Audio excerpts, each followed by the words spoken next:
कक्षा 8 विज्ञान भाग 3 एनसीईआरटी बुक है क्लास 8 का बिहार बोर्ड का।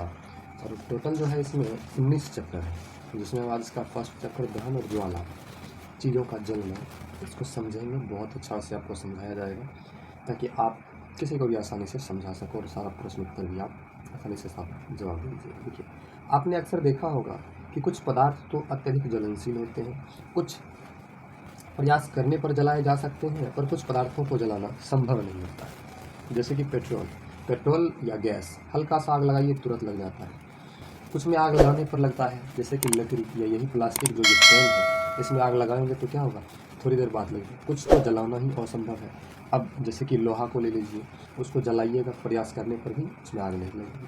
तो इसकी जांच करने के लिए, जैसे कि आप पुआल, जिसको लार कहते हैं ना, वो धान का जो होता है, गेहूँ का, वही माचिस की तीलियाँ, मिट्टी का तेल, कागज़ पत्थर के टुकड़े, कोयले के टुकड़े, सबको इकट्ठा करके आप उसको जलाइए। देखिए कौन जल्दी जल जाता है, कौन जलता नहीं है, या किसको जलने में थोड़ा सा समय लगता है।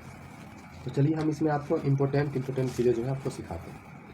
यहाँ पर देखिए, हैंड लेंस से कागज़ को जलाया गया। हैंड लेंस क्या होता है, एक लेंस होता है जिसको हाथ से आप पकड़ लीजिए, और वो क्या करता है, बहुत सारे धूप की किरणों को, ये देखिए धूप का किरण है, इसको खींच करके इसको एक जगह एब्जॉर्ब करता है। खींच करके एक जगह कागज़ पर यहाँ पर किया गया है, जिससे कागज़ में थोड़ी देर करने के बाद ये कागज़ गर्म होगा और गर्म होकर इस पर आग लग जाएगी। ठीक है, तो यहाँ पर आपको इसका प्रयोग करके भी दिखाया है। जैसे कि देख लीजिए,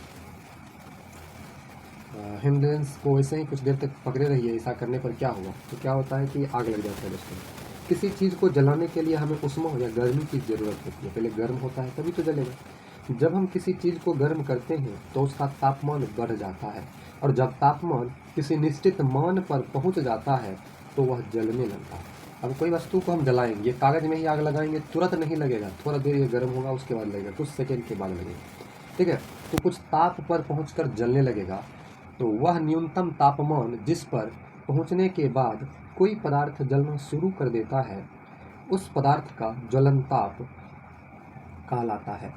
इग्निशन टेम्परेचर, क्या पढ़ेंगे, इग्निशन टेम्परेचर कहलाता है वह न्यूनतम तापमान जिस पर पहुंचने के बाद कोई पदार्थ जलना शुरू कर देता है, उस पदार्थ का ज्वलन ताप कहलाता है। अब किसी भी चीज़ को आप जलाइए, जैसे ये कागज़ है, इसको भिगो दीजिए पानी में और उसमें आग आप लगा दीजिए, तो पहले ये सूखेगा, गर्म होगा और फिर आग लगेगी। ये मार्कर है, आग में ऐसे पकड़े रहिए, तुरंत आग नहीं पकड़ेगा, कुछ देर के बाद ये गर्म होगा, उसके बाद आग पकड़ेगी। तो वही ताप पर आकर जलना शुरू करता है, उसको ज्वलन ताप कहते हैं। जब तक किसी पदार्थ का तापमान इस मान से कम रहेगा वह नहीं जलेगा, मतलब ज्वलन ताप से कम रहेगा तो वह नहीं जलेगा। आगे आइए, आगे आपको बताया गया है पदार्थों का ज्वलन ताप उसके प्रकृति पर निर्भर करता है। निर्भर ये करेगा कि कौन सा पदार्थ है। अब ये कागज़ है और इसको हम जलाएंगे तो निश्चित ही तुरंत जला जाएगा, थोड़ा सा समय लगेगा लेकिन जल जाएगा। लेकिन ये जो है, ये आपका बोर्ड है, तो बोर्ड है, इसको जलाइएगा तो जल्दी नहीं जलेगा, कागज़ की अपेक्षा अधिक समय लेगा। ये मार्कर है, इसको जलाएंगे तो इससे थोड़ा अधिक समय लेगा, लेकिन जलेगा। गर्मियों के मौसम में बहुत अधिक गर्मी पड़ने पर कुछ स्थानों में सूखी घास आग पकड़ लेती है। सूखी घास जो रहती है उसमें अपने आप आग पकड़ लेती है, जिससे पूरा जंगल ही आग की लपेट में आ सकता है, जिसे दावानल कहते हैं। दावानल मतलब क्या होता है कि जंगल में अधिक गर्मी के कारण अपने आप आग लग जाए, अपने आप आग लग जाता है सूखी घास में, उसको दावानल कहते हैं। वह पदार्थ जिसका ज्वलन ताप कम होता है आसानी से आग पकड़ लेता है, ज्वलन ताप कम होता है। सूखे हुए पदार्थ या पेट्रोल का ज्वलन ताप इतना कम होता है कि पेट्रोल अगर कहीं पर कोई छिड़क दिया, उसका हल्का सा गैस जो होता है ना, उसमें भी अगर आग का लपक पकड़ा तो आग पकड़ लेता है। आप लोग देखते रहिएगा, पेट्रोल पंप पर लिखा रहता है कि ना ही मोबाइल यूज़ कीजिए, ना ही आप सिगरेट पीने के लिए लाइटर का यूज़ कीजिए। क्यों? क्योंकि वहाँ पर पेट्रोल रहता है और तुरंत ही आग पकड़ सकता है। वह पदार्थ जिसका ज्वलन ताप कम होता है आसानी से आग पकड़ लेता है। कभी कभी माचिस की तीली ऐसे ही स्टोव के बर्नर के बगल में आग की ज्वाला से दूर रखे रहने पर भी आग पकड़ लेता है।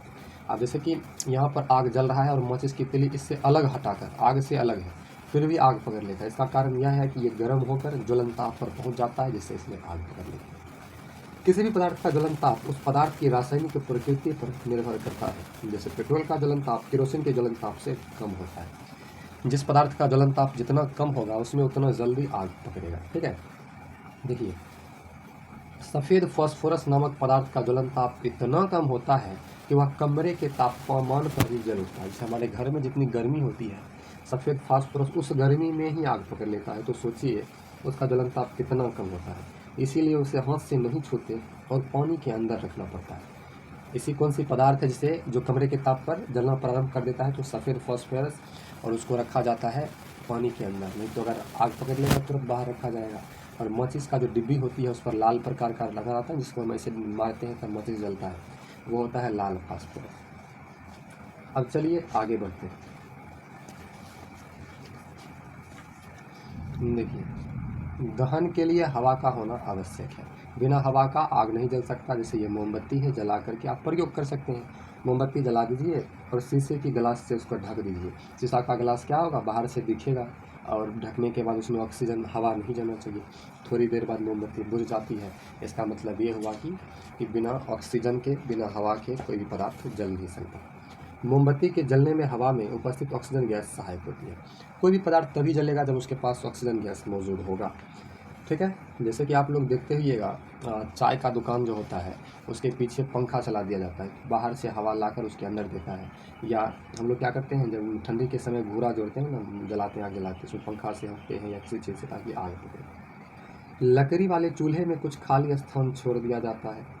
केरोसिन वाले स्टोव में एक छिद्र आकार लोहे का गोल वलयाकार रचना होती है, जिससे होकर नीचे से हवा का प्रवेश होता है। जिससे बर्नर में केरोसिन तेल से भीगे कपड़े की बत्ती में तेल को जलने में मदद करता है। बिना ऑक्सीजन का जल ही नहीं सकता। गैस स्टोव के बर्नर में कई छोटे छोटे छेद होते हैं, जिससे हवा प्रवेश करती है और ईंधन को जलाने में मदद करता है। बिना हवा का कोई चीज़ जल ही नहीं सकता। दहन के लिए क्या आवश्यक होना जरूरी है, वायु का आवश्यक होना। तो आप समझ सकते हैं इस बात को। साधारणतः जलना एक रासायनिक प्रतिक्रिया है जिसमें 3 चीज़ों की आवश्यकता होती है। किसी भी पदार्थ को जलने के लिए किस चीज़ की आवश्यकता होगी, ज्वलनशील पदार्थ का। पहले तो वो वस्तु होना चाहिए। ज्वलन ताप तक पहुंचने का उपाय, अब कोई वस्तु है तो उसका ज्वलन ताप पर पहुंचने का उपाय, और हवा की ज़रूरत होती है। आपने देखा होगा कि बरसात के मौसम में माचिस की तिल्ली एवं लकड़ी इत्यादि आसानी से नहीं जलते। क्यों नहीं जलते हैं? इसके 2 कारण हैं कि ठंड में वातावरण का तापमान कम होता है, वर्षा के कारण क्या होता है, कम होता है, और नमी रहती है। बरसात में नमी ज़्यादा होती है, गर्मी के दिनों में नमी की मात्रा कम रहती है। अब गर्मी के दिनों में चीज़ें सूखी हुई रहती है, तो नमी की मात्रा कम रहती है, तथा वातावरण का तापक्रम ज़्यादा रहता है। गर्मी के समय में वातावरण बहुत गर्म रहता है। तो ऐसे दिनों में क्या होता है, माचिस की तीली या गोईठा आसानी से जल जाता है। इसी प्रकार से, और ठंडी के दिनों में क्या होता है, सारा चीज़ मसवाइल जिसको कहते हैं ना, जो गर्म नहीं रहा था, इसी कारण उसमें जल्दी आग नहीं पकड़ता है। अच्छा, आप जानते ही होंगे कि पुराने समय में चकमक पत्थरों को आपस में रगड़ने से निकलने वाली चिंगारी से आग जलाई जाती। 2 पत्थरों को ऐसे ऐसे मारते थे तो आग का चिंगारी आता था, उसी से आग जलाया जाता था। माचिस बनाने का प्रयास सबसे पहले 1680 ईस्वी में हुआ था। रॉबर्ट बॉयल ने कागज के टुकड़े पर सफ़ेद फास्फोरस लगाकर उसे सल्फर लगे कागज पर रखा। ऐसा करने पर कागज ने आग पकड़ ली। सफ़ेद फास्फोरस बहुत ही कम तापमान पर आग पकड़ लेता है, इस कारण से यह बहुत खतरनाक भी होता है। इस तरह से माचिस काफ़ी खतरनाक थी। माचिस का जो रूप आज है, उसके बनने की शुरुआत 1845 में लाल फास्फोरस के आविष्कार के बाद हुई। लाल फास्फोरस अपने आप आग नहीं पकड़ता है, बल्कि रगड़ने पर आग पकड़ता है। तो समझिए, पहले सफ़ेद फास्फोरस जो अपने आप आग पकड़ लेता था, जो बड़ा ही नुकसानदायक था, क्योंकि उससे तुरंत ही किसी के घर में या कहीं भी आग लग सकती थी। तो अपने घरों में जो माचिस की डिब्बी आप देखते हैं, उसमें तीलियों पर लगा रासायन पोटासियम क्लोरेट होता है। डिब्बी पर लाल फास्फोरस और सल्फर लगा होता है। माचिस की तिलियाँ डिब्बी पर रगड़ने से आसानी से जल उठती है, पर अपने आप नहीं जलती, इसलिए खतरनाक भी नहीं होती। लाल फास्फोरस इस्तेमाल करके पहली बार सेफ्टी माचिस कार्ल लुंडस्टोन ने 1855 में स्वीडन में बनाई थी। सबसे पहले लाल फास्फोरस इस्तेमाल करके पहली बार माचिस कौन बनाए थे? कार्ल लुंडस्टोन, 1855 ईस्वी में, और स्वीडन में ये माचिस बनाई गई थी। उससे पहले सफ़ेद फास्फोरस वाला था, जो बहुत ही खतरनाक था। देखिए, मोमबत्ती का इतिहास।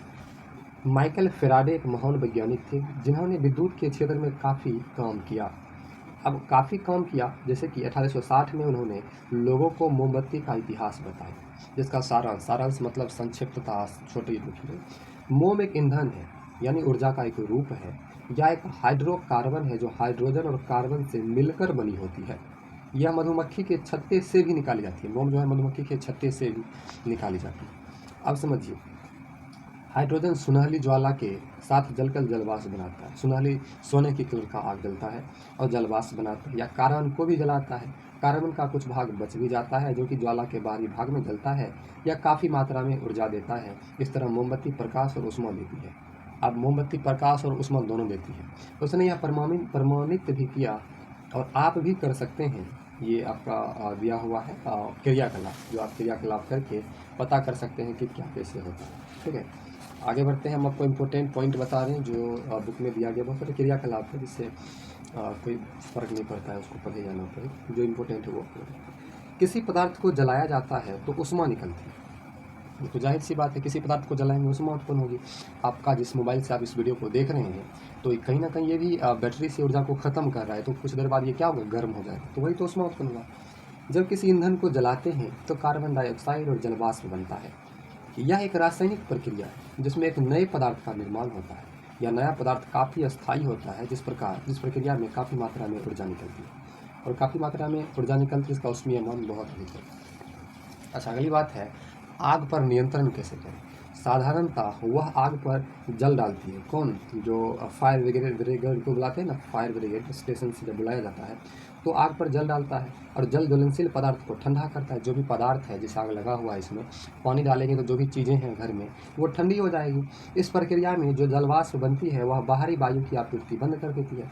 अब जलवाष्प बनेगा तो बाहर से हवा आने ही नहीं देगा और आग बुझ जाती है। आग के फैलाव को रोकने के लिए इन तीन में से किसी एक काम को करना पड़ेगा। आग अगर कहीं पर लग गया तो पहले आग फैलाव को रोकना पड़ेगा। तो कौन सा काम? दाह्य पदार्थ को हटा देना। मान लेते हैं घर में आग लगा तो जो भी जलने वाली पदार्थ हैं उस सबको हटा देना है। ऑक्सीजन की आपूर्ति बंद कर देना। अगर वहाँ पर ऑक्सीजन जा रहा है, ऑक्सीजन तो जाएगा ही, किसी भी तरह ऑक्सीजन की आपूर्ति बंद करना है, या उसके जलन ताप को बढ़ा देना। जलन ताप को बढ़ाने का एक ही उपाय है, उस पर पानी डालेंगे, इसके बाद ही जलन ताप क्या होगा, कम होगा। आग बुझाने वाले संयंत्र जिसे अग्निशामक कहा जाता है, चलिए उसके बारे में जानते हैं। वे दो तरह के होते हैं। इस प्रकार से आप पेट्रोल पंप, स्कूल, कॉलेजेस, जहाँ तहाँ आप इसको गाड़ियों में भी बस, बड़ी बड़ी बसें होती है उसमें देखते होइएगा। ठीक है, अब रहता है इसमें क्या है, इसमें कार्बन डाइऑक्साइड गैस उच्च दाब पर भरा होता है। दूसरा, जिसमें कांच के एक शीशी में अम्ल और जिस पात्र में कांच का बोतल रखा होता है उसमें सोडियम बाइकार्बोनेट का विलयन रहता है। दो प्रकार का होता है, एक में कार्बन डाइऑक्साइड है, दूसरा में क्या होता है, कांच के शीशी में अम्ल और उस बोतल में सोडियम बाइकार्बोनेट का विलयन रहता है। अब ये क्या करता है, आग बुझाने की प्रक्रिया में जब कांच की बोतल का मुंह तोड़ा जाता है तो यह अम्ल सोडियम बाइकार्बोनेट से प्रतिक्रिया करके कार्बन डाइऑक्साइड बनाता है। दोनों काम में कार्बन डाइऑक्साइड का बहुत बड़ा योगदान है। अब ये कार्बन डाइऑक्साइड क्या करता है, ऑक्सीजन की आपूर्ति बंद कर देता है, तो इसलिए आग बुझ जाती है। जहाँ बिजली से आग लगी हो वहाँ पानी का उपयोग नहीं करना चाहिए, क्योंकि बिजली से लगी आग पानी से बुझ ही नहीं सकता। वहाँ के लोगों को करंट लगने का भी बहुत ज़्यादा डर रहता है। तो बिजली से लगी आग जो होता है जल्दी पानी से बुझाना नहीं चाहिए। आप पेट्रोल पंप के नज़दीक बाल्टी में बालू देखते होइएगा। बालू क्यों रखा रहता है?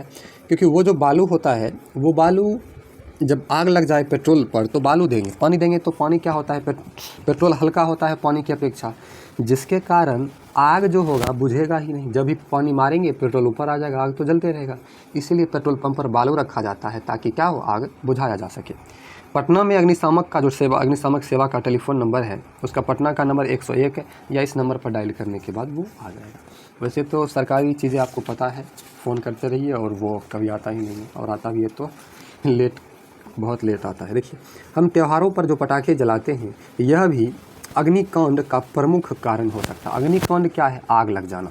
पटाखे जलाते हैं, उड़कर किसी के घर पे गया और आग लग जाता है, तो इस कारण से पटाखे भी हमें वैसे तो नहीं जलाना चाहिए, बहुत नुकसानदायक होता है। अगर जलाते भी हैं तो बहुत कम मात्रा में और सुरक्षित स्थान पर जाकर, ताकि आग नहीं लगे। आप मोमबत्ती की ज्वाला और रसोई गैस के स्टोव की ज्वाला के रंग को ध्यानपूर्वक देखिए। मोमबत्ती की ज्वाला के 3 क्षेत्र होते हैं, बाहरी भाग, मध्य भाग, आंतरिक भाग। बाहरी भाग क्या होता है? ब्लैक टाइप का होता है। मध्य भाग लाल टाइप का, और आंतरिक भाग हरा टाइप का होता है जो आग देता है।